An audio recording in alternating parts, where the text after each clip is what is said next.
terkejut ketika tim marketing banyak orang yang meminta dibuatkan video narasi tentang servo mechanism. Saya terkejut karena merasa ilmu ini berat jika diajarkan melalui video, karena ini ibarat ilmu silat. Ada gerak yang harus dikerjakan, ada latihan yang harus diulang-ulang, ada perilaku yang harus diubah, dan ada kebiasaan yang harus di-break. Pola dalam diri manusia tidak mudah membongkarnya, kebiasaan tidak mudah mengubahnya, kecenderungan-kecenderungan dalam tindakan seseorang tidak mudah menggantikannya. Karena itu sudah jadi pilihannya secara bawah sadar sistem dirinya, sudah jadi pilihan maunya dia. Automatic guided system itu terpasang oleh dirinya sendiri sehingga banyak kejadian dalam kehidupan seseorang itu mengulang. Itu lagi. Bisa itu kesialan-kesialan, bisa itu keberuntungan-keberuntungan. Itulah sistem yang melayani kehidupan seseorang, yang dalam bahasa Latinnya servo mechanism. Kalau diterjemahkan bebas, apa itu servo mechanism adalah sistem kehidupan yang melayani kehidupan seseorang. Ada servo seseorang yang selalu untung, ada servo seseorang yang selalu merugi, ada servo penuh masalah, ada servo yang jalan hidupnya semua serba mudah. Ketahuilah sahabat, pola dalam kehidupan seseorang adalah orang itu sendiri yang menciptakannya. Pertanyaan sekarang, kenalkah Anda dengan pola-pola dalam kehidupan Anda tadi? Pola uang datang, pola uang keluar, pola konflik, pola damai, pola masalah, pola keberuntungan, dan ratusan pola lainnya. Kita kasih contoh sederhana. Siapa para sahabat saya saat ini yang kalau saya tanya, adakah yang punya servo keberuntungan kalau sedang cari parkir? Misalnya di Jakarta kita mau ke mall, malam minggu cari parkir di mall. Di mana cari parkir susah setengah mati waktu itu. Tapi kalau dia dalam tanda petik yang nyetir selalu dapat tempat parkir cepat bahkan di depan langsung tanpa muter-muter, dan itu selalu. Itulah servonya dia. Ganti coba dengan orang lain. Bisa 30 menit muter-muter cari tempat parkiran gak nemu-nemu. Dia punya servo kemudahan di dalam mencari tempat parkir orang yang pertama. Itulah servo positif dari orang yang pertama. Sementara teman yang satu tadi yang 30 menit muter-muter di dalam mencari parkir di tempat ramai selalu dan begitu tersering dalam hidupnya. Itulah servo dirinya di dalam mencari tempat parkir. Dalam mencari nafkah, dalam mencari rezeki, di dalam berjodoh, relationship pertemanan, bermitra, membangun organisasi, membangun usaha, bersosialisasi, semua manusia dewasa punya servo mechanism. Servo kantong kosong misalnya, servo selalu ditipu, servo selalu sial, servo selalu ada yang nyelamatin kalau ada masalah, servo selalu untung, servo kalau habis cuci mobil selalu kehujanan mobilnya, servo kalau nemu uang di jalan mau dapat rezeki. Dan ada ratusan servo dalam kehidupan manusia ini yang Anda sendiri yang membentuknya dan menjadi pola dalam diri Anda. Pertanyaan sekarang, inginkah pola servo negatif Anda itu dihilangkan? Bagaimana meng-cancel servo negatif dan menjadikan pola baru yang positif yang menghasilkan kesehatan, menghasilkan kemakmuran, menghasilkan kebahagiaan? Mau kan? Inilah video naratif yang akan kita buka semua rahasia servo mekanisme tersebut. Di sini adalah tempat servo Anda diubah. Ubah jalan hidup Anda ke depan untuk menjadi yang terbaik sesuai dengan semua yang Anda impikan. Selamat hidup bersengaja. Selamat menikmati serial video narasi servo mekanisme. Ini hanya kata pengantar dari saya. Ada baiknya kita mulai yang ringan terlebih dahulu. Baik sahabat semua, ambil kertas dan catatlah sebanyak-banyaknya. 1 tahun ini, uang datang ke Anda dari mana saja. Sekali lagi, ini adalah hanya mencatat uang datang. Uang masuk selama 1 tahun belakangan ini. Anda sendiri yang menentukan. Apakah selama tahun 2020 ini atau sejak awal tahun 2019 sampai sekarang? Boleh juga. Yang penting Anda rinci catatannya. Sekali lagi, hanya uang masuk.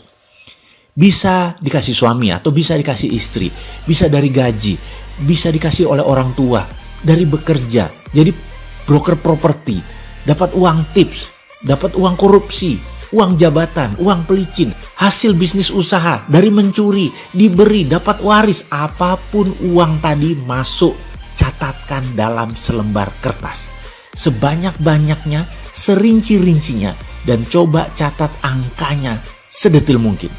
Semakin Anda tepat detail rinci, maka pelajaran akan pola uang datang akan semakin mudah Anda kuasai, sehingga servo uang masuk akan kita ciptakan lebih banyak lagi. Sekali lagi, ambil kertas folio, kosong, kalau perlu beberapa lembar, dan lakukan pencatatan atas uang datang ke Anda selama setahun ini. Penting untuk Anda mengeluarkan semua sedetil mungkin, karena nanti kita akan membuat pola uang datang jadi servo Anda semua yang berlimpah. Lalu Anda tulis total uang tersebut, juga pastikan list di atasnya dari mana saja uang tersebut sebelum kita jumlahkan. Kemudian tempel list daftar uang datang tadi beserta jumlahnya di meja atau di dinding kamar kerja Anda atau di dinding kamar Anda. Pelajaran selanjutnya menanti. Selamat mengerjakan.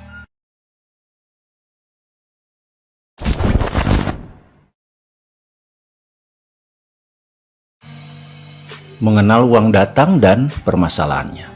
How you get your money atau how the money goes to you. Sebuah pertanyaan singkat yang sulit dijawab dengan tepat. Pasti mikir dulu, memorizing dulu, baru bisa menjawab. Itu pun belum tentu pas atau belum tentu benar, hanya kira-kira. Sebelum kita masuk ke pelajaran selanjutnya, kita jeda sebentar agar mengunyah pelajarannya lebih enak. Ada 2 pertanyaan yang saya akan berikan. Pertanyaan pertama adalah who you are when no one's watching you. Pertanyaan kedua adalah what's holding you back. 2 pertanyaan ini sederhana, banyak yang melewatkan karena sulit akal pikiran kita menjawabnya. Karena ini bukan pertanyaan untuk pikiran atas sadar atau conscious mind. Ini pertanyaan pikiran subconscious. Kalau Anda ambil masa, ambil waktu, fahami pertanyaannya sekali lagi dan mulai renungkan. Jangan jawab pakai pikiran atas sadar. Endapkan sedalam-dalamnya. Percaya saya, Anda bisa menitikkan air mata jika sahabat faham maksud saya. Sekali lagi, coba renungkan apa yang menghalangi Anda saat ini sehingga tidak bisa take off, tidak bisa berjaya, tidak bisa berkelimpahan, karir tidak lancar. Mengapa semua serasa jalan di tempat? Ada apa sih sebenarnya? Apa yang menghalangi? Fahami terus 2 pertanyaan tersebut. Coba renungkan. Saya tidak meminta jawabannya sekarang. Saya menuntut kejujuran diri Anda dengan diri sendiri. Kita akan bahas panjang hal ini selanjutnya. Kita lanjut dengan pola atau pattern yang Anda miliki. Jalan bisnis Anda atau jalan uang Anda yang mengalir, yang Anda ciptakan sendiri selama ini yang akan kita fokuskan sementara ini. Mengetahui bagaimana Anda mendapatkan uang selama ini, itu harus dan penting. Ya, sangat penting. Karena itulah cara kita mengenal pola uang bekerja ke arah kita. Kunci pertanyaan yang harus dijawab adalah bagaimana atau how. Kita ulangi pertanyaan di awal pelajaran kali ini. How you get your money atau how the money go to you. Maka Anda akan menemukan banyak jawaban ketika Anda terfokus menjawab pertanyaan di atas. Yaitu misalnya Anda menjawab dengan bekerja, uangnya datang. Dengan pinjaman, uang datang. Dengan kartu kredit, pemberian orang tua, pemberian suami, dan lain sebagainya. Lalu coba perhatikan 1 tahun terakhir ini. Bagaimana Anda mendapatkan uang Anda? Coba catat baik-baik dan lengkapi terus catatan tersebut seingat Anda seperti tugas dalam video sebelum ini. Kira-kira sudah terbayang bagaimana uang datang ke Anda dalam 1 tahun terakhir ini? Atau 2 tahun terakhir ini? Atau 3 tahun terakhir ini? Kalau sudah, maka itulah pola uang Anda datang ke Anda. Sangat wajib mengenal pola tersebut. Kegagalan seseorang mengenal dirinya sendiri karena kegagalan mengenal pola hidupnya sendiri. Mengenal diri sendiri itu bukan saja mengenal tubuh fisikal seperti wajah, jerawat, bekas luka. Namun tak kalah penting adalah kebiasaan, kesukaan, kecenderungan, gaya jalan, gaya bicara, dan tentunya pattern pola diri itu semuanya. Kita bisa mulai dengan pola bagaimana uang datang ke Anda. Karena itu adalah masa lalu Anda dan masa depan Anda sekarang Anda membentuk polanya.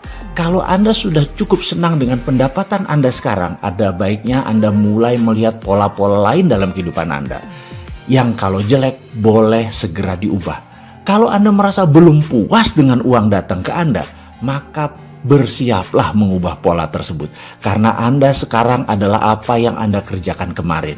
Anda nanti adalah apa yang Anda kerjakan sekarang. Intinya adalah ubahlah sekarang. Siap berubah? Kita lanjut tahap berikutnya ya. Kita bedah pelajaran tersebut lebih lengkap lagi. Sekarang tugas Anda adalah menjawab pertanyaan ini. How is the money goes to you?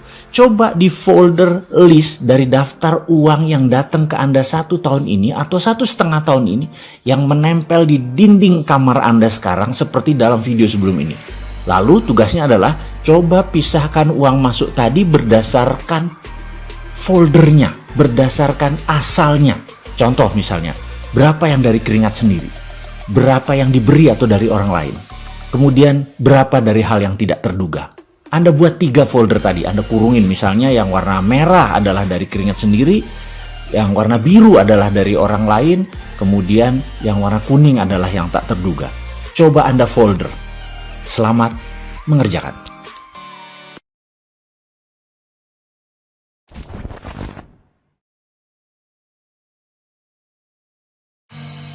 Siapakah Anda sebenarnya? Atau who you are when no one watching you?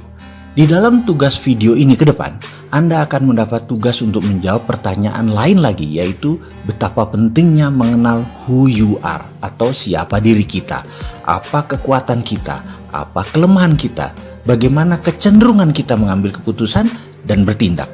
Semua ini menjadi pola atau pattern Anda, kebiasaan, servo mekanisme, keberuntungan seakan bisa terbaca ketika Anda mengetahui who you are.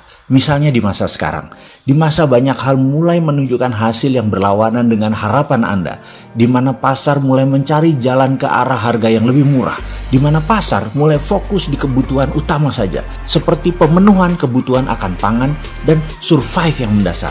Seperti dalam masa resesi kali ini, jika Anda berbisnis di lapis kedua seperti bisnis pakaian, bisnis properti, kendaraan, Anda mulai merasakan pasar mulai pilih-pilih di dalam melakukan pembelian dan tidak masuk ke bisnis Anda lapis kedua. Atau Anda ternyata bisnis lapis ketiga, yaitu barang mewah atau bisnis tersier, aksesori, decoration, lifestyle yang terpukul pada saat ini. Apa yang terjadi nantinya? Jika Anda mengenal who you are, di mana karakter Anda, misalnya Anda adalah extrovert people person, Anda gerah di masa sekarang ini. Orang extrovert terkadang memilih lebih baik kalah nasi daripada kalah gengsi. Lebih baik makan bubur tapi mobil Innova tetap dipertahankan untuk status daripada lepas ganti Avanza atau ganti motor. Lebih pilih makan bubur. Extrovert terkadang memang mementingkan kebutuhan kedua bahkan kebutuhan ketiga daripada kebutuhan pertama. Apa itu salah? Tidak sama sekali. Orang seperti inilah yang mendatangkan citra mereka sukses dan layak dipercaya. Mereka bisa membuat bisnis menjadi panjang nafasnya. Jika Anda pernah ikut dalam beberapa pertemuan dengan saya, pasti Anda sudah mengenal who you are, bagaimana memanfaatkannya untuk diri sendiri dan untuk tim Anda. Dan ada hal lain yang tak kalah penting untuk Anda pahami, yaitu where you are. Ini menunjukkan kapabilitas Anda. Ini menunjukkan dependence atau independennya Anda. Menentukan kemandirian Anda. Ketika Anda tahu posisi Anda, yaitu where you are, Anda akan mudah mencari cantolan atau network untuk memperluas jaringan bisnis Anda. Ingat, seseorang mau menjadi bagian dari network Anda kalau Anda dianggap bisa melengkapi kekurangan orang tersebut. Anda akan diakses. Anda akan dinilai lebih oleh orang lain untuk Anda dicatat dalam pikiran bawah sadar mereka. Oh, ini orang jago IT. Oh, dia the real banker. Oh, dia pandai melukis. Nah, orang yang bisa membuat, oh, orang ini yang jago buat proposal. Oh, dia memiliki jaringan buat sosis halal. Dia mempunyai kebun organik dan banyak lagi. Where you are, ini wujudnya tidak ada. Ini intangible. Dan aset terbesar seseorang adalah intangible aset tadi, bukan tangible yang berwujud. Misalnya, dia punya mobil BMW, dia pakai motor Harley, Hal ini tidak kuat membekas dalam benak seseorang. Ini bukan where you are yang dimaksud di dalam pelajaran kali ini untuk Anda. Inilah pelajaran yang akan dikupas di dalam servo mechanism lebih dalam lagi. Where you are adalah hidden potensi Anda. Potensi terdalam dan terpendam dari seseorang. Ada yang sudah menggunakannya. Dan ada yang tidak tahu. Ada yang salah pakai. Ada yang baru sadar dan baru mulai menggunakannya. Dan banyak yang tidak melihat besarnya potensi dirinya tadi. Jadi secara sederhana, who you are adalah menentukan spesies Anda dalam dunia kemakmuran. Where you are adalah penentu harkat Anda dalam rantai makanan dalam dunia kemakmuran. Oke, sekarang kita akan melakukan pencatatan. Coba Anda ambil waktu sebentar untuk merenung ke dalam diri. Kenali Anda lebih dalam lagi. Apakah selama ini yang Anda kerjakan adalah sesuatu yang Anda inginkan atau Anda terpaksa melakukannya? Apakah sahabat sudah menjalankan sesuatu karena passion kesukaan Anda? Apakah sudah menemukan bakat alami Anda dan kesukaan alami Anda dan sudah menjalankan sesuai dengan potensi tadi? Apakah Anda seorang seniman? Apakah Anda seorang politikus? Anda pebisnis, ibu rumah tangga? Anda pejabat abdi negara, Anda orang kaya, Anda petani, Anda nelayan, apapun itu, coba tuliskan. Dan Anda wajib menemukan satu kata, who you really are when no one watching you. Dan satu lagi, posisi Anda sekarang di mana? Where are you?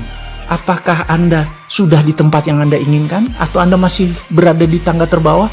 Atau Anda sudah lebih dari apa yang Anda inginkan? Anda bercita-cita ingin menjadi orang kaya dengan 9 digit, ternyata Anda sudah di sana. Apakah masih 7 digit? Apakah masih 6 digit? Where you are, Anda tentukan sekarang. Kalau belum, catat, temukan di mana posisi Anda. Selamat mengerjakan.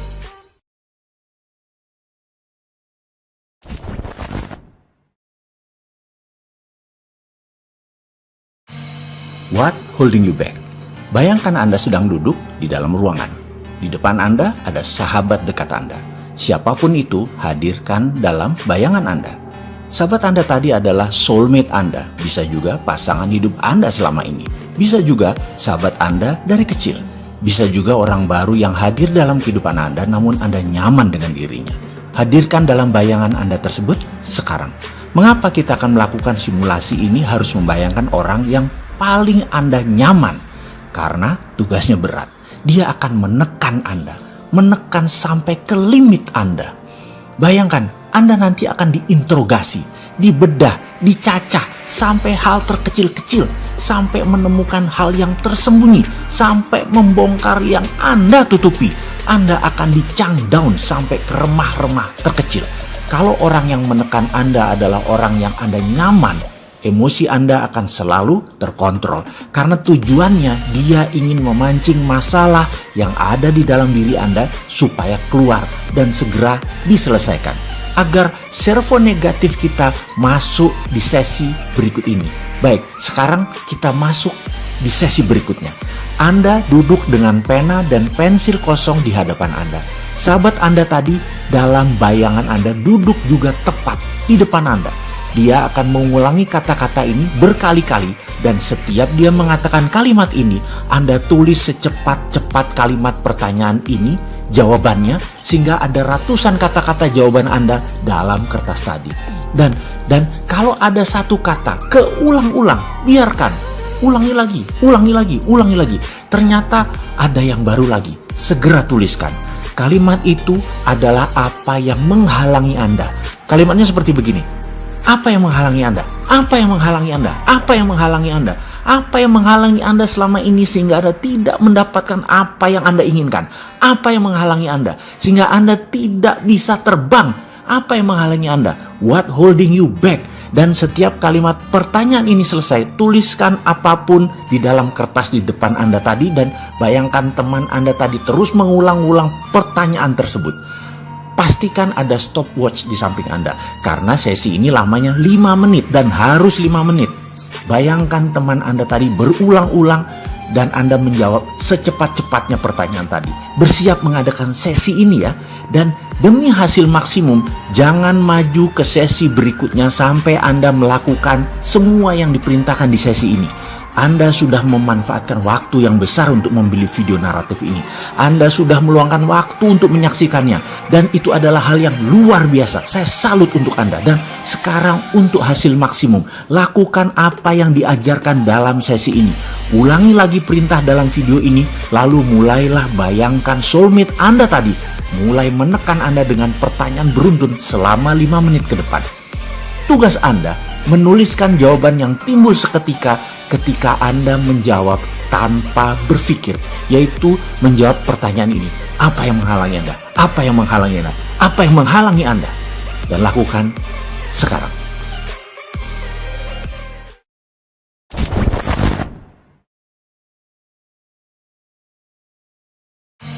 Servo mechanism.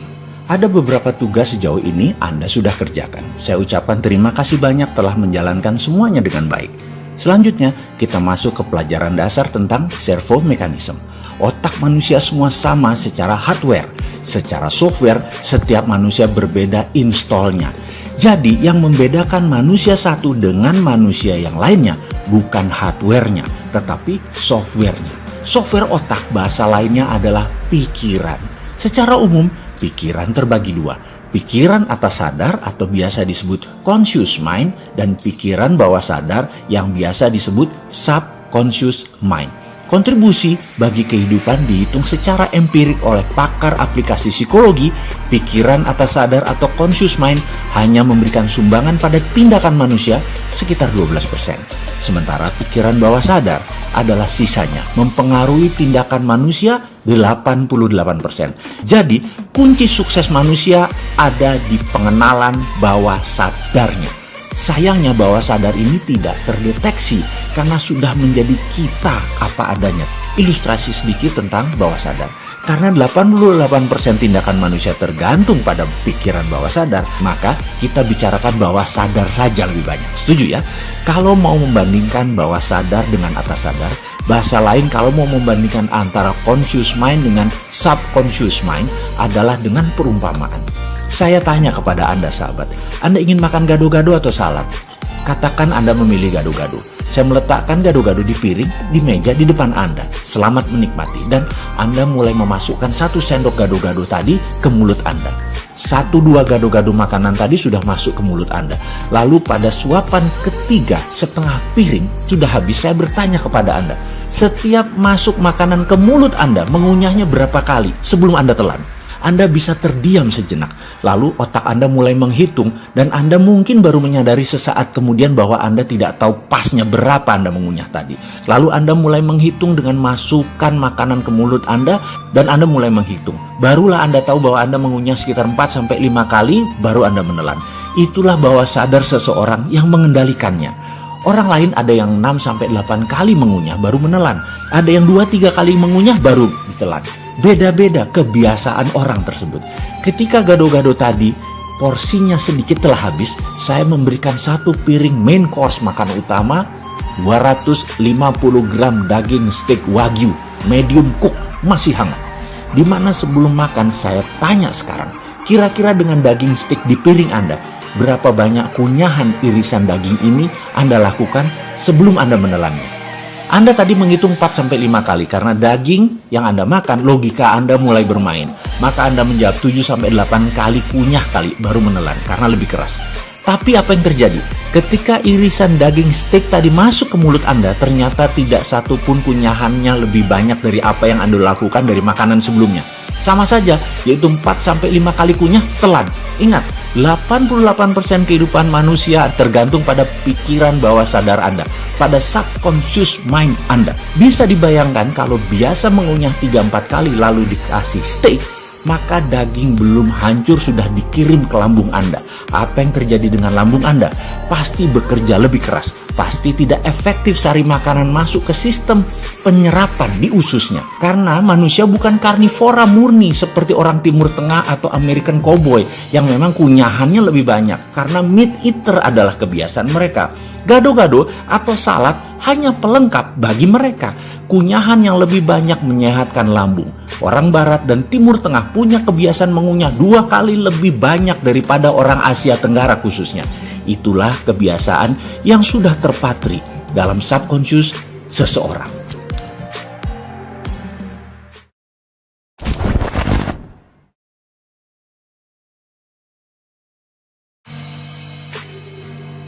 Kita masuk ke lebih dalam lagi tentang subconscious mind, karena 88% tindakan kita kontribusi pikiran bawah sadar.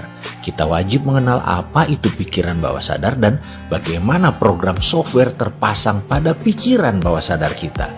Ketika manusia baru lahir, di belahan bumi manapun manusia itu lahir, dari suku apapun dan dari tingkat strata ekonomi keluarga level apapun, dari tingkat strata ilmu pengetahuan keluarga dari level apapun, sang jabang bayi, softwarenya masih kosong. Disinilah 5 tahun pertama manusia diinstal kebenaran dalam tanda petik versi lingkungan dan orang tuanya yang akan dia bawa sepanjang hidupnya. Kita bahas lebih rinci sedikit tentang pikiran sang anak. Seorang anak terlahir di dunia tanpa merasa takut, kecuali rasa takut akan gelap dan rasa takut akan suara keras. Semua ketakutan yang lain pasti dipelajarinya ketika dia tumbuh menjadi dewasa. Lama kita tidak membicarakan mengenai ilmu aplikasi psikologi ini. Sesekali menyambar ilmu ini boleh ya. Mungkin ada manfaatnya dalam saya mengingatkan diri saya sendiri dan Anda sahabat yang membutuhkannya. Ini bukan ilmu canggih, ini hanya pengetahuan sederhana. Kali ini kita membahas tentang rasa takut. Rasa takut itu sangat dominan di dalam mempengaruhi orang lain. Dalam bahasa kerennya, fear factors. Dunia advertising, dunia politik, dunia bisnis mengeksploiti rasa takut ini menjadi komoditas dalam tanda petik belanja.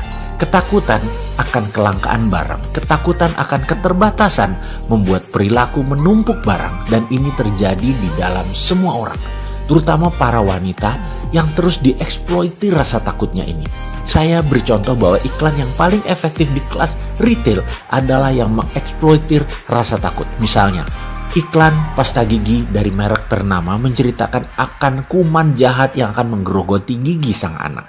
Dan ini diulang-ulangi, ditakut-takuti walau terlihat sains. Lalu, pasta gigi ini solusinya bagi para ibu. Dan percaya saya, mayoritas wanita kebeli dengan iklan itu. Kita lanjut tentang pelajaran mengeksploitir rasa takut sebentar lagi setelah memahami keilmuan takut ini.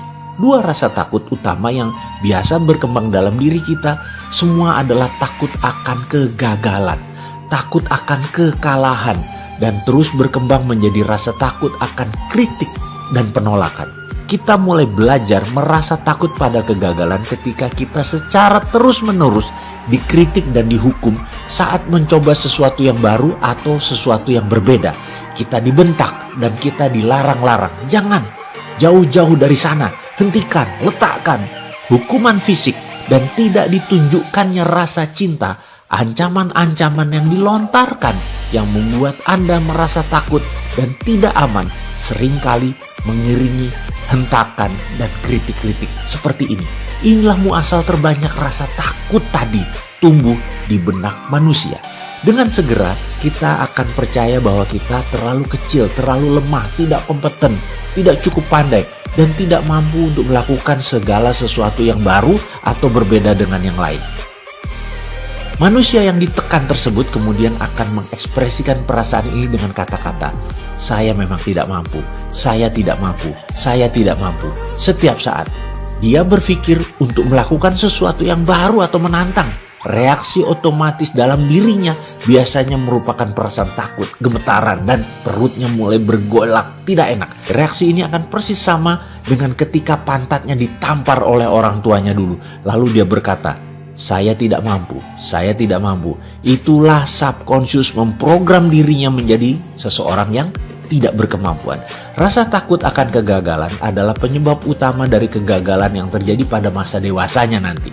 Sebagai akibat dari kritik destruktif yang sering seseorang terima pada masa kecil. Kemudian dirinya menjadi seorang dewasa yang cenderung tidak berani melakukan banyak hal. Orang tersebut tidak mampu menunjukkan seluruh potensi dirinya yang dimilikinya secara maksimal. Orang tersebut akan berhenti bahkan sebelum dia memulai mengerjakan sesuatu untuk pertama kalinya. Bayangkan, Pikiran manusia yang menakjubkan ini bukan dipakai untuk menghasilkan hal yang luar biasa, tetapi pikiran malah dipergunakan untuk mencari-cari alasan untuk mengatakan bahwa dirinya tidak mampu. Dengan demikian, apapun yang diinginkannya tidak mungkin didapat, tidak mungkin diperoleh. Kita merenung sebentar, melihat diri kita. Sudahkah kita benar dalam tanda petik mendidik anak kita dengan kritik destruktif atau nasihat dengan sapaan lembut yang membangun?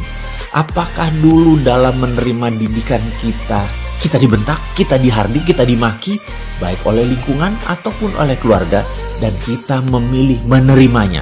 Atau kita sekarang memilih melepasnya atau tidak menggenggamnya lagi sehingga tidak mempengaruhi apapun pikiran kita saat ini? Kita pikirannya tetap bersih atau masih membekas sehingga kita didominasi oleh driven fear, rasa takut ini. Faktor inilah yang membentuk 5 tahun pertama kehidupan manusia. Saya tidak akan bertanya di level mana Anda berada. Apakah keluarga penuh cinta? Apakah keluarga penuh persaingan? Apakah keluarga penuh curiga? Apakah keluarga penuh makian? Apapun itu kita tidak bahas dalam video ini. Anda yang merenung, karena apapun itu akan masuk di bawah sadar Anda masing-masing dan jadi sistem di dalam diri Anda. Jadi tugas berikutnya adalah Anda merenung. Anda lihat, Anda catat. Apapun yang jelek tadi, percaya saya, ke depan kita ubah.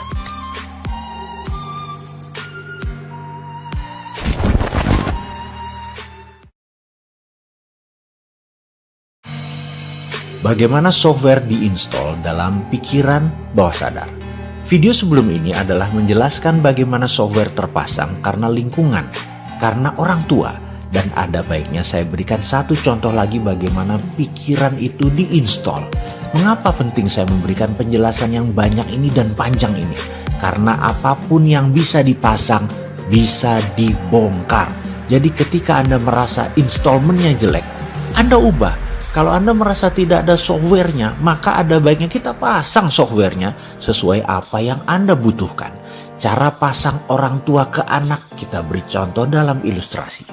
Saya tanya kepada sahabat semua yang wanita sekarang, Anda punya anakkah berusia 6 bulanan atau Anda punya anak sudah besar pasti tahu sewaktu sang bayi masih berusia 6 bulanan, atau bagi yang belum punya anak, pernah tahu anak usia 6 bulanan, keponakan atau sepupu. Bisakah anak tersebut berbicara? Maka kita semua akan menjawab bayi tersebut belum bisa berbicara. Komunikasi verbal bayi tersebut adalah menangis, diam, tersenyum, atau tertawa. Suatu ketika bayi tersebut menangis kejer dengan keras dan lama, maka pertanyaannya adalah apa yang dilakukan oleh orang tuanya? Ada banyak jawaban atas pertanyaan ini, mulai dari diganti popok, diajak bermain, dikasih nenen, dan lain sebagainya. Dan disinilah pertama kali database mulai dimasukkan oleh orang tuanya. Di Indonesia, dalam catatan aplikasi psikologi, anak bayi yang menangis oleh orang tuanya 80% pasti dinenenin atau dikasih susu. Sementara di Jepang, di Amerika, di beberapa negara Afrika, di Eropa, budayanya lain lagi. Karena merasa sudah dilihat tidak pipis, belum waktunya makan, tidak ada masalah fisik yang berarti, aman dalam box, banyak orang tua hanya memainkan dan mengajak komunikasi sang bayi. Bayi pun begitu tidak diam, diteruskan mainnya, atau malah terus diajak berbicara. Inilah yang kemudian hari di Indonesia banyak anak yang menggunakan tangisan sebagai senjata mempengaruhi orang tuanya karena tidak dibiasakannya bernegosiasi, dibiasakan dituruti keinginan anak, sehingga menjadi demanding anak tersebut, menjadi sangat banyak maunya anak tersebut. Ada lagi yang harus diperhatikan, ada software lain yang dipasang oleh orang tua pada sang anak dengan ngegampangin, dengan nenenin tadi. Pertanyaan, mengapa bayi tadi menangis? Kita bahas satu persatu kemungkinannya. Karena lapar, karena kepanasan, karena kedinginan, karena pipis, tidak nyaman, kesepian, atau mau main, dan lain sebagainya. Intinya karena komunikasi belum banyak, vocabulary-nya masih belum banyak, maka pilihan dia adalah menangis. Sekali lagi, menangis karena ada masalah. Ini kita kunci dulu dengan satu huruf kapital. Ada masalah. Disinilah software orang tua pasang Di anak dalam bahasa pemrograman, kalau diibaratkan otak manusia adalah komputer. Di mana orang tua tadi 80% nenenin anak tersebut terlepas dari masalahnya apa yang terjadi. Pukul rata saja. Inilah program yang dipasang oleh orang tuanya. Nak, kalau ada masalah dalam hidupmu, masukkan sesuatu ke mulutmu. Software ini dipasang pada pikiran bawah sadar sang anak sampai dewasa, di mana setiap ada masalah dalam kehidupannya, mulailah dia memasukkan sesuatu ke mulutnya. Baik itu makanan, minuman, merokok, gigit jari, gigit pensil, apapun masuk ke mulut untuk tenang. Seperti nenenan sang ibu. Tidak heran masalah memasukkan ke mulut tadi makanan yang terbanyak dan membuat populasi Indonesia di atas 30% adalah overweight, masalah terbanyaknya. Jadi ada juga mereka jadi karena ketergantungan minum atau alkohol dan lain sebagainya. Sekarang sahabat sudah mulai paham bagaimana pikiran bawah sadar dipasang dalam otak manusia.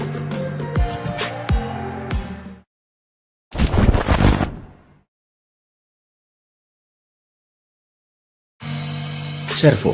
Jadi kita lanjut tentang servo sekali lagi. Jadi apa sih yang ada dalam pikiran bawah sadar? Bagaimana kita kupas sekali lagi biar lebih paham. Setuju? Pertama, ada yang namanya habit atau kebiasaan. Itu ada di bawah sadar. Dan apa itu kebiasaan? Kebiasaan adalah sebuah perbuatan yang diulang-ulang. Perbuatan itu bisa hal yang bermanfaat, bisa hal yang tidak bermanfaat.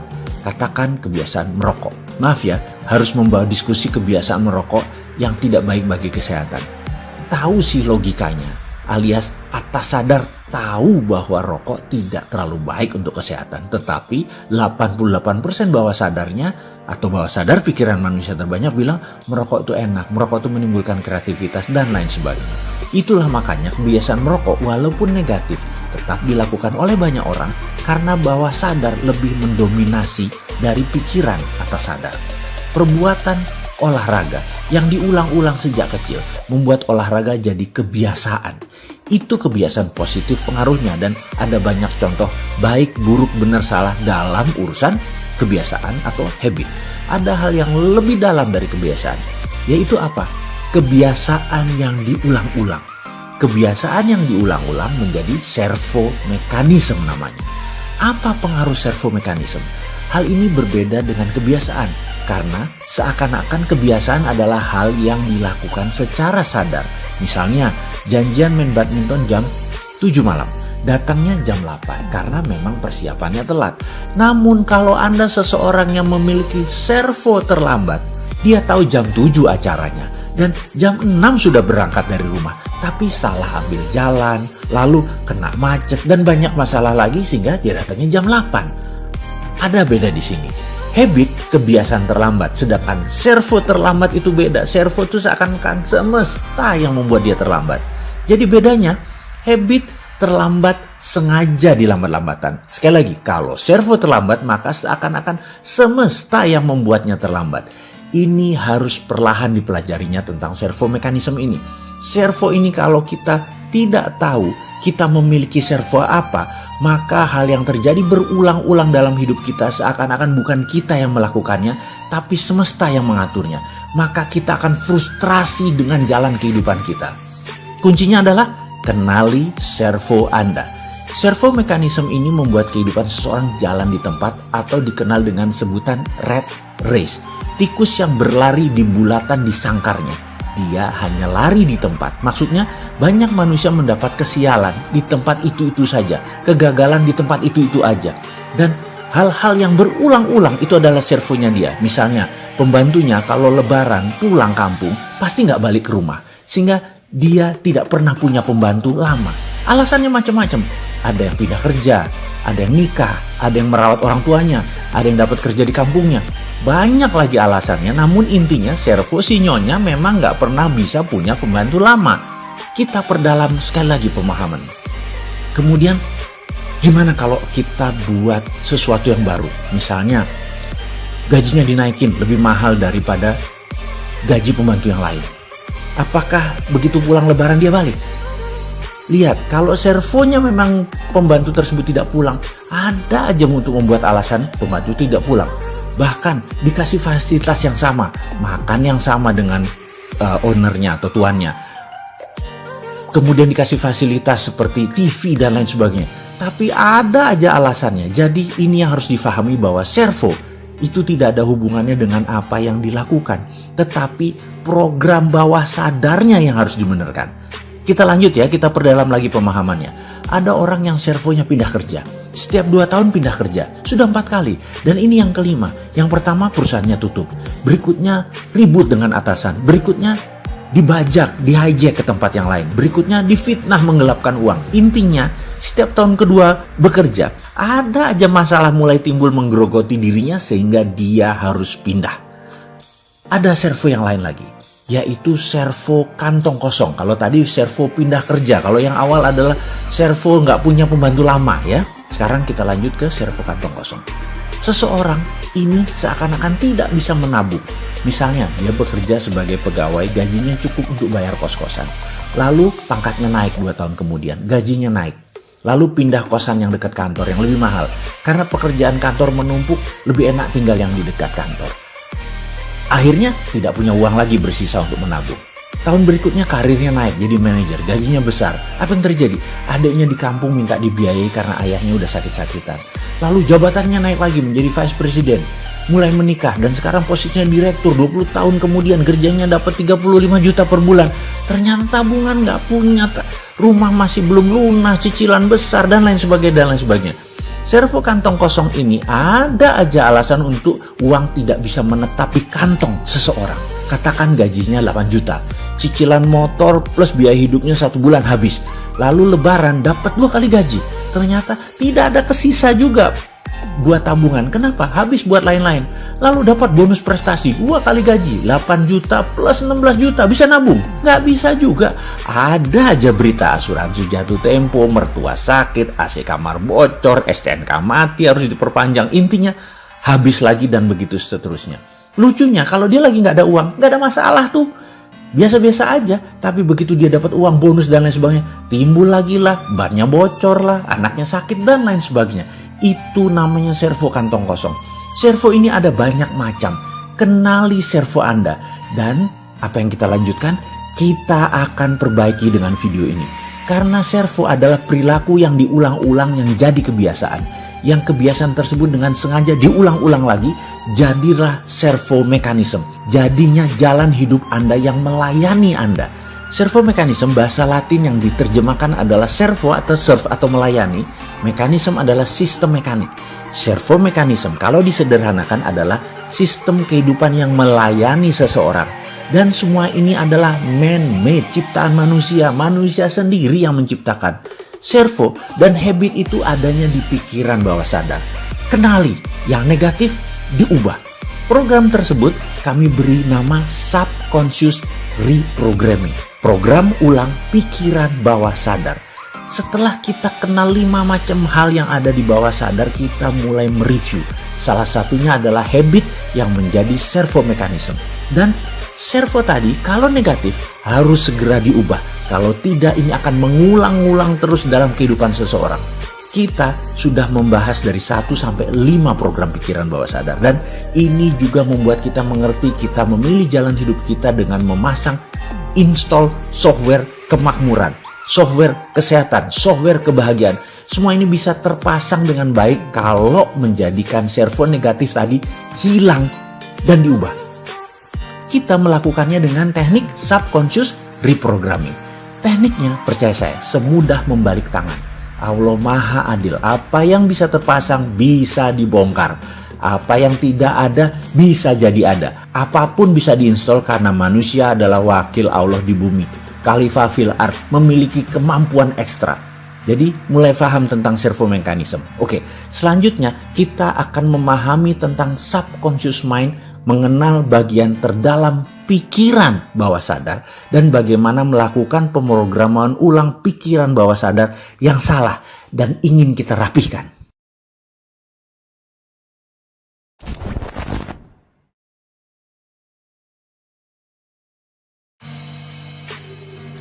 Kita bicara pola dalam diri. Kita perhatikan diri sendiri dan orang sekitaran kita.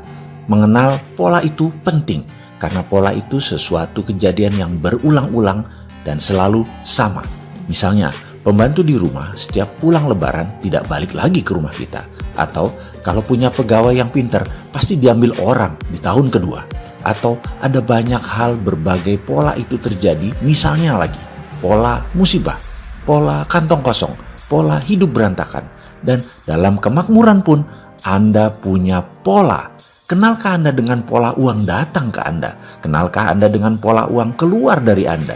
Sebelum kita lanjutkan tentang pola kemakmuran, kita rincikan sedikit tentang pola dalam kehidupan kita agar kita lebih paham.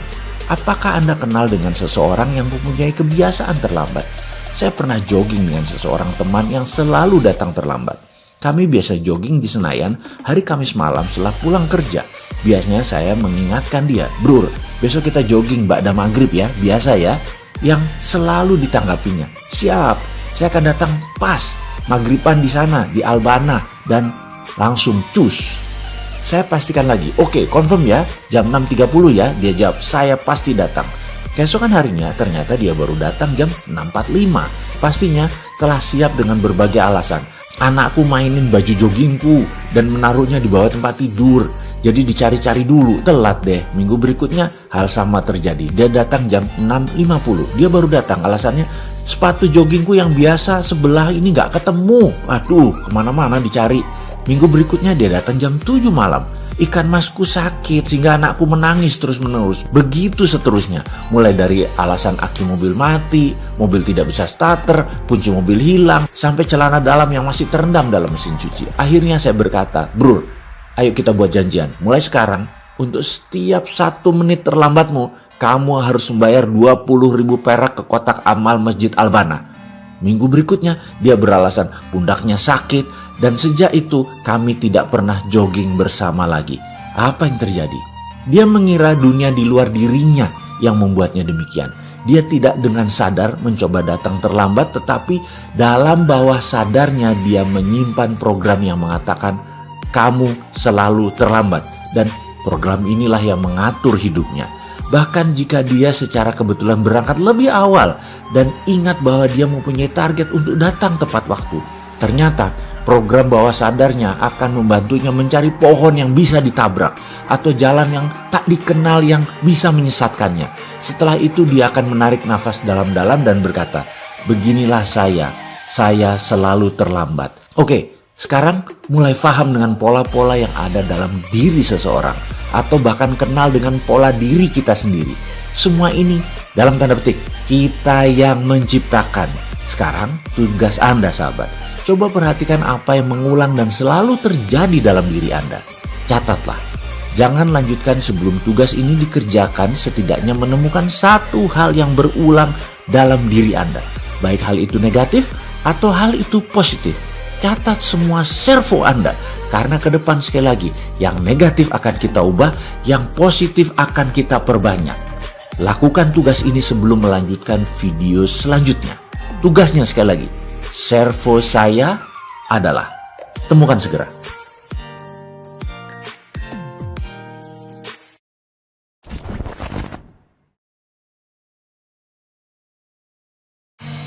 Conscious competence atau kesadaran berkemampuan.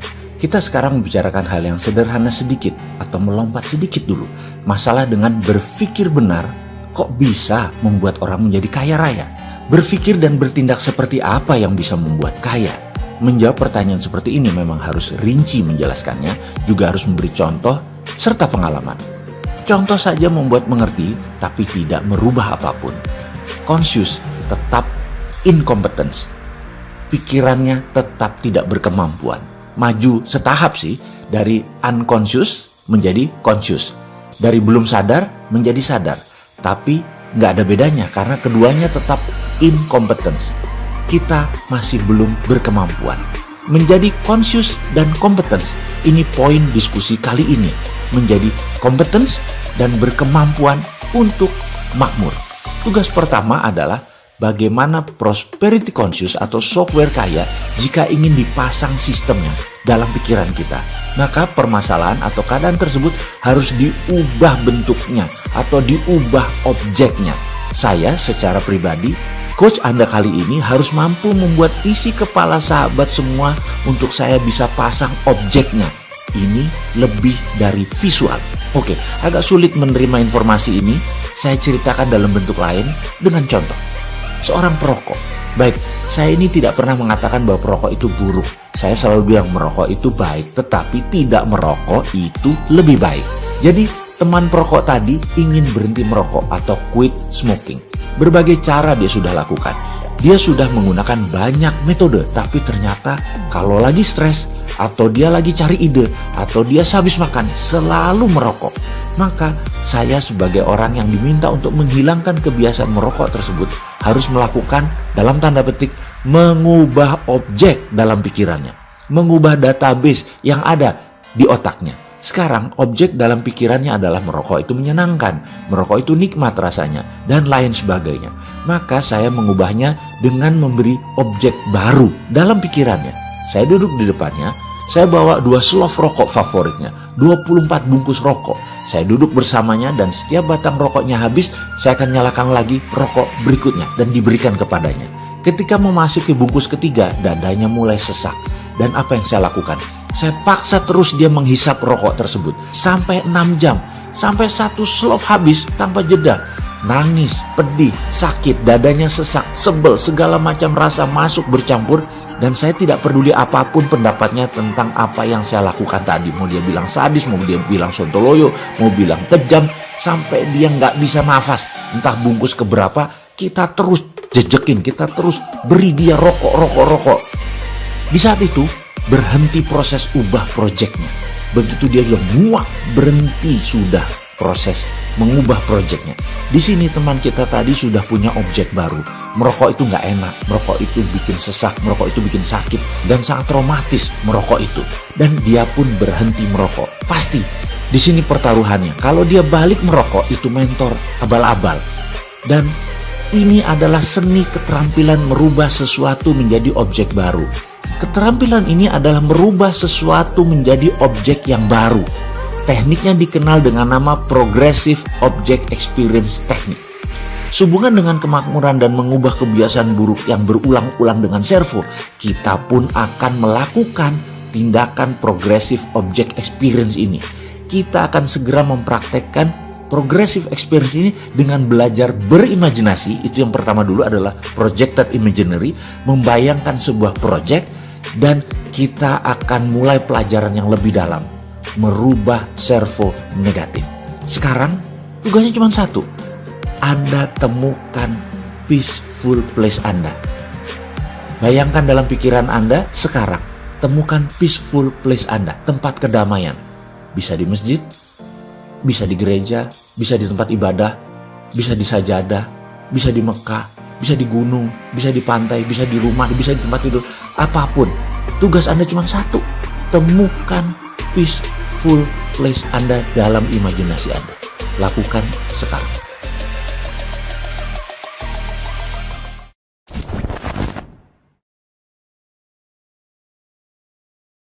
Level kompetisinya ada di mana?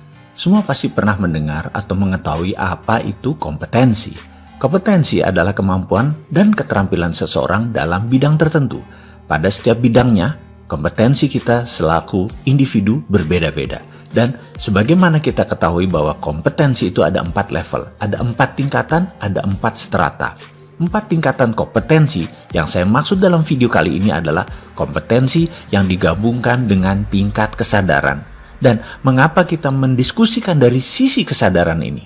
Karena tanpa kesadaran atau awareness tidak akan ada perubahan. Consciousness, kesadaranlah awal dari perubahan. Karena itu dalam bahasa kerennya ada istilah ABC. Awareness before changes. Kesadaran mengawali perubahan, terutama di dalam merubah servo mekanisme kita yang negatif. Pemahaman kompetisi ini harus paripurna.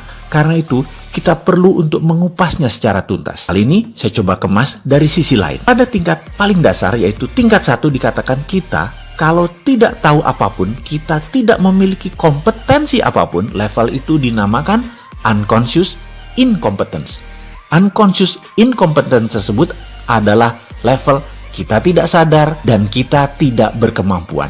Misalnya pada seseorang yang tidak mengenal alat musik, tidak mengenal musik, tidak mengenal not balok, tidak kenal alat musik, tidak tahu manfaat berkesenian. Ya, dia bisa dikatakan unconscious incompetence terhadap musik. Itu pada bermusik atau berkesenian. Dalam bidang olahraga misalnya, seseorang yang tidak mengerti manfaat olahraga, ya pastinya tidak pernah berolahraga.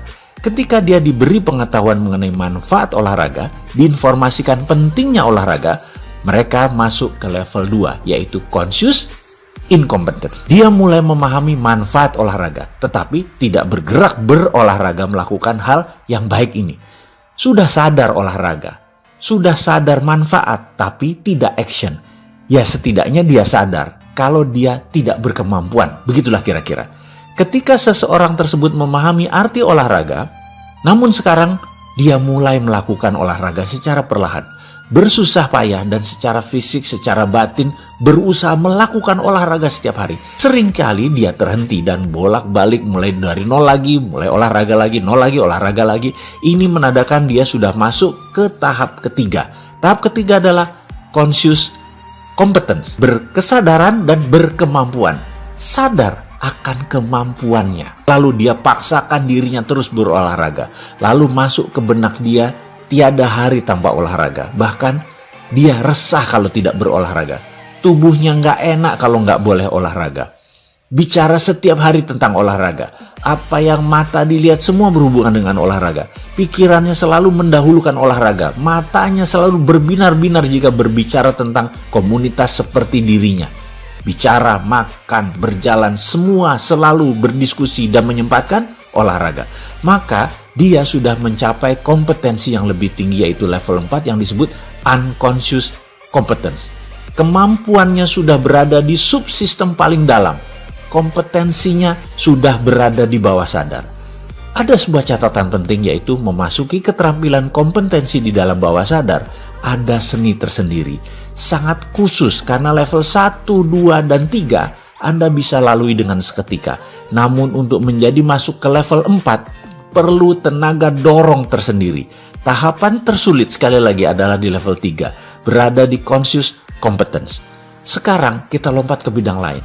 Di manakah level kompetensi kemakmuran Anda? Anda boleh renungan pertanyaan ini karena bagi saya penting untuk mengetahui level berapa sahabat punya kompetensi di bidang kemakmuran. Dan setelah ini, maukah menggeser atau meningkatkan level kompetensi tersebut ke level yang lebih tinggi? Oke, tugas kali ini mohon sahabat merenung sebentar. Di mana level kompetensi kemakmuran sahabat? Level 1 kah? Level 2 kah? Di mana keduanya Anda masih harus bekerja keras untuk mendatangkan uang ke Anda. Level 3, di mana usaha sedikit saja hasilnya maksimum. Atau Anda sudah di level 4, seakan tanpa kerja hasilnya maksimum.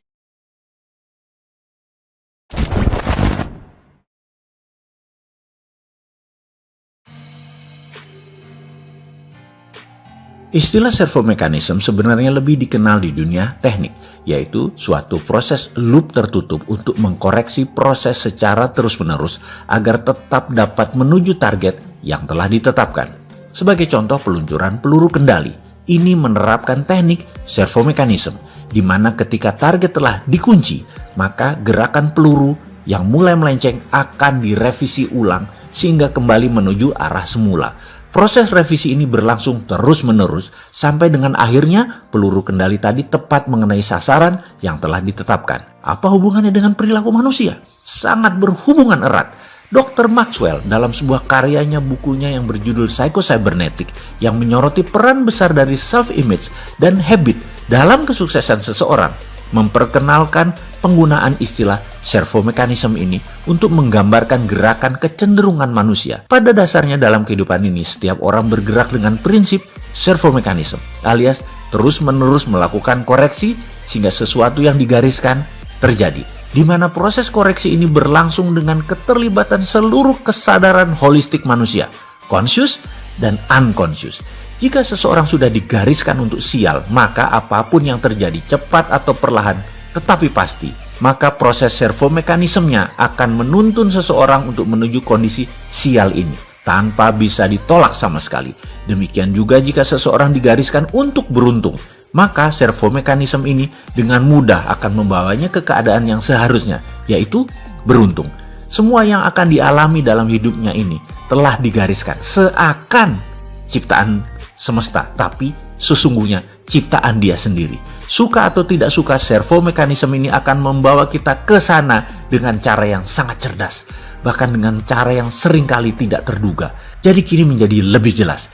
Jika sesuatu saat ini kita berkeinginan untuk mencapai sesuatu yang biasanya dalam hal ini hal-hal yang indah dan menyenangkan, lalu di dalam perjalanannya seakan-akan kita sudah semakin mendekati hal tersebut, tetapi tiba-tiba di akhirnya semua berbelok.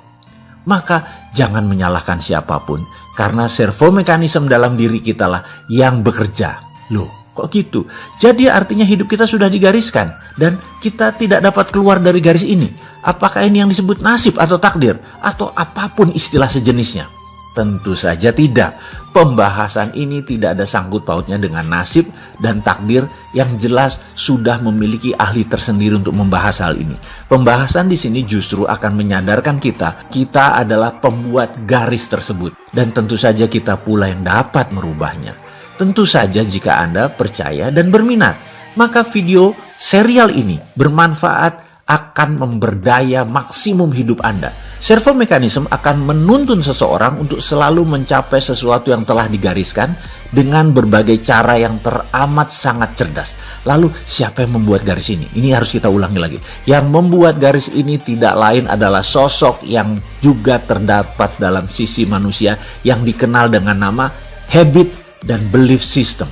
Kita tidak akan pernah dapat lari dari habit kita dan belief system kita sendiri.